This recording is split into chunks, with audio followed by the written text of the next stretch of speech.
Dernier pylône à monter, restera ensuite la mise en place des câbles, la sécurité et l'embellissement du site. Et le Wake Park de l'Aiguillon-sur-Mer sera fin prêt à ouvrir ses portes début juin.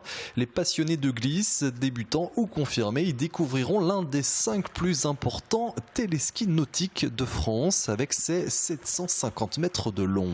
C'est comparable au tire-fesses au sport d'hiver ou au télésiège. C'est un système de traction électrique qui permet de glisser sur l'eau avec différents supports. Donc les kneeboards, planche à genoux, ski nautique, traditionnel biski, et le wakeboard qui est similaire au snowboard, c'est-à-dire que c'est une planche où on glisse de deux côtés. Une discipline apparue en France dans les années 70. Aujourd'hui, on compte dans l'Hexagone seulement une petite centaine de wakeparks. Plusieurs projets ont été abandonnés en raison des contraintes environnementales, notamment, ce qui n'a pas freiné les 2 jeunes entrepreneurs de 28 ans. C'est déjà un projet de passion.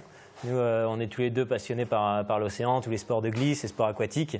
Julien était plutôt dans l'environnement commercial, dans un office de tourisme. Moi, j'étais juriste avant. Mais bon, ça nous a pas empêché de pratiquer tout un tas de sports de glisse différents. Et je pense que c'est la passion essentiellement qui a fait naître un peu ce projet. Et c'est comme ça qu'il a abouti, tout simplement. La passion, mais aussi le travail. 2 longues années de démarches administratives auront été nécessaires. Un projet de 600 000 € récompensé plusieurs fois, notamment par les réseaux Entreprendre Vendée et Initiative France. Et un projet créateur d'emplois, puisqu'en pleine saison, 7 personnes travailleront sur le site.